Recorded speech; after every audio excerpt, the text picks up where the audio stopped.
கோயில் தீர்த்தத்தை வீட்டுக்கு எடுத்துட்டு போகவே கூடாதுன்னு சொல்றாங்களே, அதற்கான உண்மையான காரணம் என்ன தெரியுமா?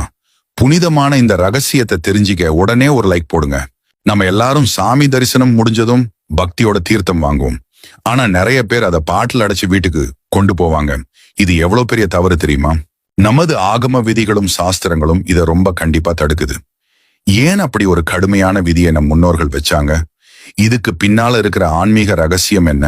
கோயில் கருவறையில 1000 முறை உச்சரிக்கப்பட்ட சக்தி வாய்ந்த மந்திரங்களும் இறைவனோட பிராண சக்தியும் கலந்த அபூர்வமான திரவம் தான் இந்த தீர்த்தம். அது சாதாரண தண்ணி கிடையாது.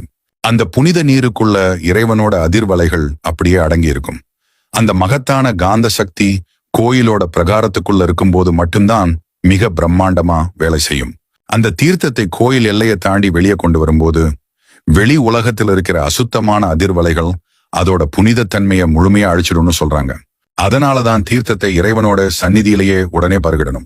அப்போதான் அந்த தெய்வத்தோட முழுமையான அருளும் ஆசீர்வாதமும் நம்ம உடம்புக்கும் உயிருக்கும் நேரடியா வந்து சேரும். இனிமேல் கோயில் தீர்த்தத்தை வீட்டுக்கு எடுத்துட்டு போகாதீங்க. நீங்க உண்மையான பக்தனா? கீழே ஓம் நம சிவாய் கமெண்ட் பண்ணுங்க. மறக்காம சப்ஸ்கிரைப் பண்ணுங்க.